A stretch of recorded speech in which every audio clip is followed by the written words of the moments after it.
ब्रह्म की स्फुरणा से गायत्री का प्रादुर्भाव, अनादि परमात्मा तत्व ब्रह्मा से यह सब कुछ उत्पन्न हुआ। सृष्टि उत्पन्न करने का विचार उठते ही ब्रह्मा में एक स्फुरणा उत्पन्न हुई, जिसका नाम है शक्ति। शक्ति के द्वारा दो प्रकार की सृष्टि उत्पन्न हुई, एक जड़, दूसरी चैतन्य। जड़ सृष्टि का संचालन करने वाली शक्ति प्रकृति और चैतन्य सृष्टि का संचालन करने वाली शक्ति का नाम सावित्री है। पुराणों में वर्णन मिलता है कि सृष्टि के आदिकाल में भगवान की नाभि में से कमल उत्पन्न हुआ। कमल के पुष्प में से ब्रह्मा हुए, ब्रह्मा से सावित्री हुई, सावित्री और ब्रह्मा के संयोग से चारों वेद उत्पन्न हुए। वेद के समस्त प्रकार के ज्ञानों का उद्भव हुआ। तदंतर ब्रह्मा जी ने पंच भौतिक सृष्टि की रचना की। इस अलंकारिक गाथा का रहस्य यह है, निर्लिप्त निर्विकार निर्विकल्प परमात्मा तत्व की नाभि में से, केंद्र भूमि में से, अंतःकरण में से कमल उत्पन्न हुआ और वह पुष्प की तरह खिल गया।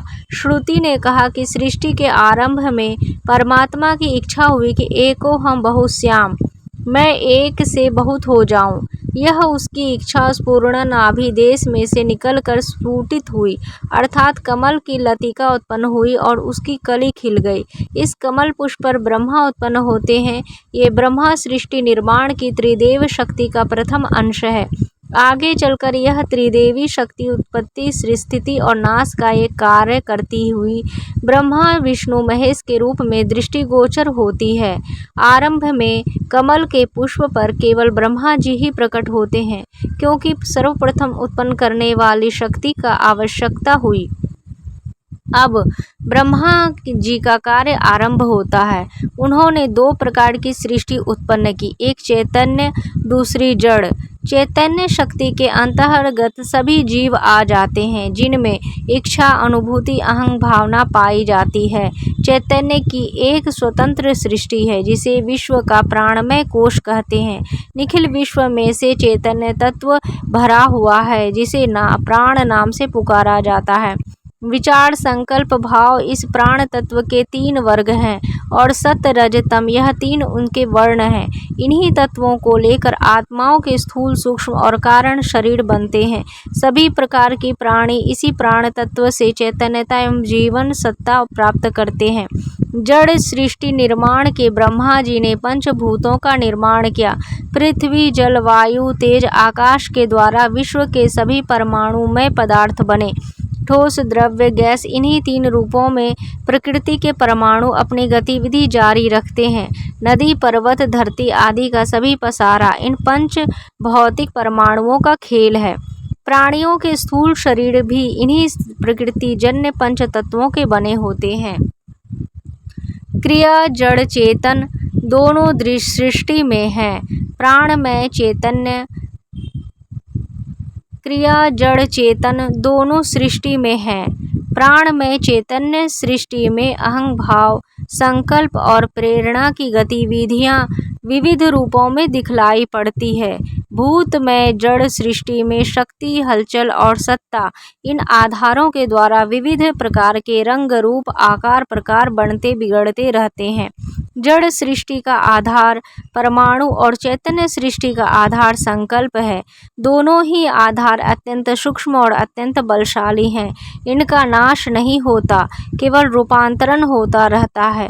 जड़ चेतन सृष्टि के निर्माण में ब्रह्मा जी की दो शक्तियां काम करती हैं, पहली संकल्प शक्ति और दूसरी परमाणु शक्ति।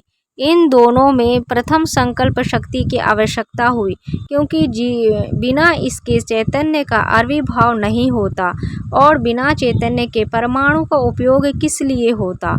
अचैतन्य सृष्टि में अपने में अचैतन्य थी, क्योंकि ना तो उसको किसी का ज्ञान होता और ना उसकी कोई उपयोग होता।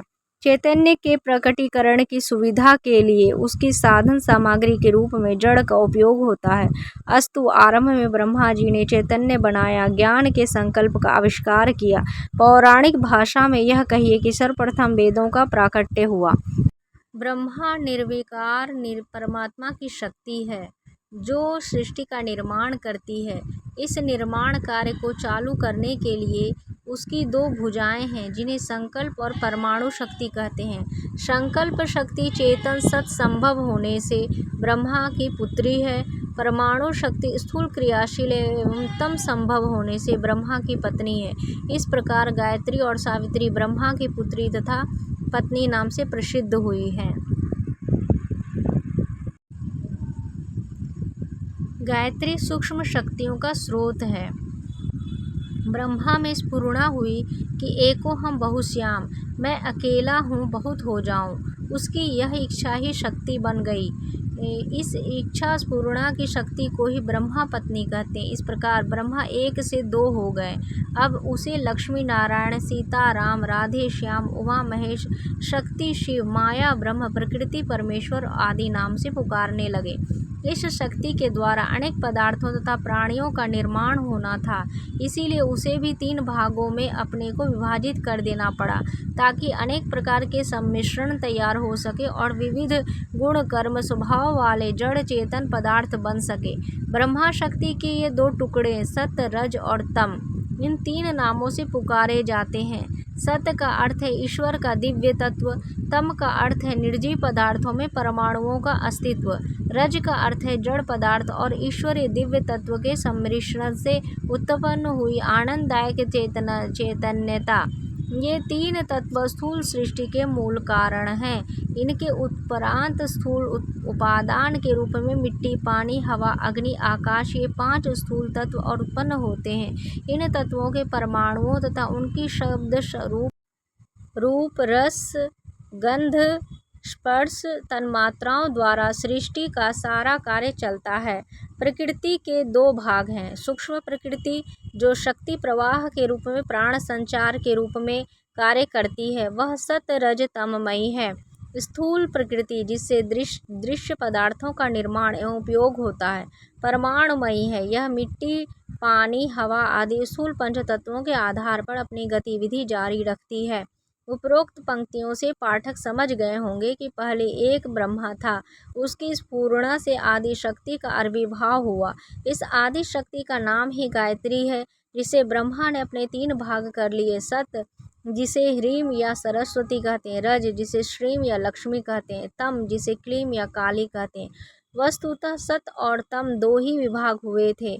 इन दोनों के मिलने से जो धारा उत्पन्न हुई वह रज कहलाती है। जैसे गंगा यमुना जहाँ मिलती है वहाँ उनकी मिश्रित धारा को सरस्वती कहते हैं। सरस्वती वैसे कोई पृथक नदी नहीं है। जैसे इन 2 नदियों के मिलने से सरस्वती हुई, वैसे ही सत और तम के योग से रज उत्पन्न हुआ और त्रिधा प्रकृति कहलाई। द्वैतवाद, द्वैतवाद, त्रैतवाद का बहुत झगड़ा सुना जाता है। वस्तुतः यह समझने का अंतर मात्र है। ब्रह्मा, जीव, प्रकृति या तीनों की अस्तित्व में है। पहले एक ब्रह्म था, वह ठीक है, इसीलिए अद्वैतवाद भी ठीक है। पीछे ब्रह्म और शक्ति 2 हो गए, इसलिए द्वैतवाद हो गया। प्रकृति और परमेश्वर के संस्पर्श से जो रसानुभूति और चैतन्यता मिश्रित रज उत्पन्न हुआ है वह जीव कहलाई। इस प्रकार त्रैतवाद भी ठीक है। मुक्ति होने पर जीव सत्ता नष्ट हो जाती है। इससे भी स्पष्ट है कि जीवधारी की जो वर्तमान सत्ता मन, बुद्धि, चित्त, अहंकार के ऊपर आधारित है, वह मिश्रण मात्र है। तत्व दर्शन के गंभीर विषय में प्रवेश करके आत्मा के सूक्ष्म विषयों पर प्रकाश डालने का यहाँ अवसर नहीं है। इन पंक्तियों में तो स्थूल और सूक्ष्म प्रकृति का भेद बताया था, क्योंकि विज्ञान के 2 भाग यहीं से होते हैं। मनुष्यों की द्विधा प्रकृति यहीं से बनती है। पंच तत्वों द्वारा काम करने वाली स्थूल प्रकृति का अन्वेषण करने वाले मनुष्य भौतिक वैज्ञानिक कहलाते हैं। उन्होंने अपने बुद्धि बल से पंच तत्वों के भेद उपभेद को जानकर उससे अनेक लाभदायक साधन प्राप्त किए। रसायन, कृषि, विद्युत, वाष्प, शिल्प, संगीत, भाषा, साहित्य, वाहन, गृह निर्माण, चिकित्सा, शासन, खगोल विद्या, अस्त्र शस्त्र, दर्शन, भू परिशोध आदि अनेक प्रकार के सुख साधक खोज निकालने और रेल, मोटर, तार, डाक, रेडियो, टेलीविजन, फोटो आदि विविध वस्तुएं बनाने के बड़े बड़े यंत्र निर्माण किए। धन, सुख, सुविधा और आराम के साधन सुलभ हुए। इस मार्ग से जो लाभ मिलता है उसे शास्त्रीय भाषा में प्रेय या भोग कहते हैं। यह विज्ञान भौतिक विज्ञान कहलाता है। यह स्थूल प्रकृति के उपयोग की विद्या है। सूक्ष्म प्रकृति वह है जो आद्य शक्ति गायत्री से उत्पन्न होकर सरस्वती, लक्ष्मी, दुर्गा में बढ़ती है। यह सर्वव्यापी शक्ति निर्झरणी पंच तत्वों से कहीं अधिक सूक्ष्म है। जैसे नदियों के प्रवाह में जल की लहरों पर वायु के आघात होने के कारण कल कल से मिलती जुलती ध्वनियाँ उठा करती है, वैसे ही सूक्ष्म प्रकृति की शक्ति धाराओं से 3 प्रकार की शब्द ध्वनियाँ उठती है। सत प्रवाह में ही ह्रीम, रज प्रवाह में श्रीम और तम प्रवाह में क्लीम शब्द में से मिलती जुलती ध्वनियाँ उत्पन्न होती है। उससे भी सूक्ष्म ब्रह्म का ओंकार ध्वनि प्रवाह है। ओमकार ध्वनि प्रवाह है। जैसे नाद योग की साधना करने वाले ध्यान मग्न होकर इन ध्वनियों को पकड़ते हैं और इनका सहारा पकड़ते हुए सूक्ष्म प्रकृति को भी पार करते हुए ब्रह्मा सायुज्य तक जा पहुँचते हैं। यह योग साधना पथ गायत्री महाविज्ञान के तीसरे खंड में पाठकों के सामने प्रस्तुत किया जाएगा। प्राचीन काल में हमारे पूजनीय पूर्वजों ने, ऋषियों ने अपनी तीक्ष्ण दृष्टि से विज्ञान के इस सूक्ष्म तत्व को पकड़ा था, उसी की शोध और सफलता में अपनी शक्तियों को लगाया था। फलस्वरूप वे वर्तमान काल के यशस्वी भौतिक विज्ञान की अपेक्षा अनेक गुणी लाभों से लाभान्वित होने में समर्थ हुए थे। वे आद्य शक्ति के सूक्ष्म शक्ति प्रवाहों पर अपना अधिकार स्थापित करते थे। मनुष्य के शरीर में अनेक प्रकार की शक्तियों का आविर्भाव होता है। हमारे ऋषिगण योग साधना के द्वारा शरीर के विभिन्न भागों में छिपे पड़े हुए शक्ति केंद्रों के चक्रों को, ग्रंथियों को, मातृकाओं को, ज्योतियों को, भ्रमरों के जगाते थे और उस जागरण से जो शक्ति प्रवाह उत्पन्न होता था उसे आद्य शक्ति के त्रिविध प्रवाहों में से जिसके साथ आवश्यकता होती थी उससे संबंधित कर देते थे।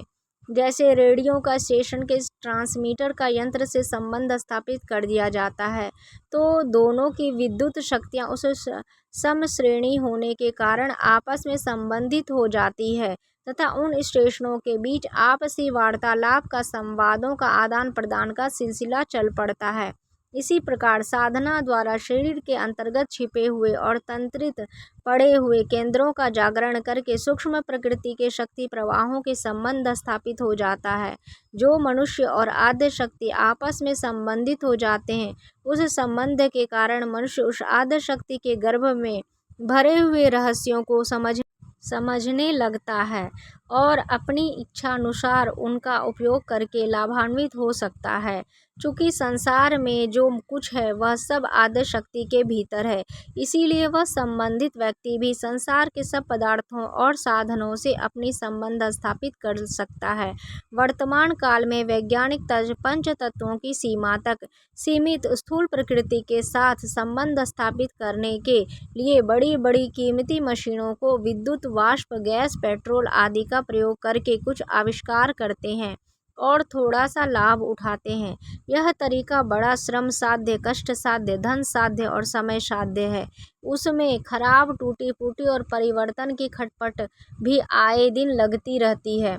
इन यंत्रों की स्थापना, सुरक्षा और निर्माण के लिए हर समय काम जारी रखना पड़ता है तथा उनका स्थान परिवर्तन तो और भी कठिन होता है।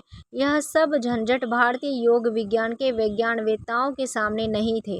वे बिना किसी यंत्र की सहायता के, बिना संचालक, विद्युत, पेट्रोल आदि के केवल अपने शरीर के शक्ति केंद्रों का संबंध सूक्ष्म प्रकृति से स्थापित करके ऐसे आश्चर्यजनक कार्य कर लेते थे जिसकी संभावना तक को आज के भौतिक वैज्ञानिक समझने में समर्थ नहीं हो पा रहे हैं। महाभारत और लंका युद्ध में जो अस्त्र शस्त्र व्यवहृत हुए थे उनमें से बहुत थोड़ों का धुंधला रूप अभी सामने आया है। रडार, गैस बम, अश्रु बम, रोग कीटाणु बम, परमाणु बम, मृत्यु किरण आदि का धुंधला चित्र अभी तैयार हो पाया है। प्राचीन काल में मोहक शस्त्र ब्रह्मपाश, नागपाश, वरुणास्त्र, आग्नेयास्त्र, बाण, शत्रु को मारकर तर्कस में लौट आने वाले बाण आदि व्यवहृत होते थे। शब्द वेद का प्रचलन था। ऐसे अस्त्र शस्त्र किसी कीमती मशीनों से नहीं, मंत्र बल से चलाए जाते थे, जो शत्रु को जहां भी छिपा ढूंढ कर उसका संहार करते थे।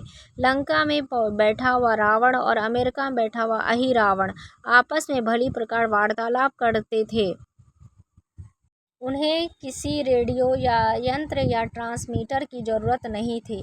विमान बिना पेट्रोल के उड़ते थे। अष्ट सिद्धि और नवनिधि का योग शास्त्रों में जगह जगह पर वर्णन है।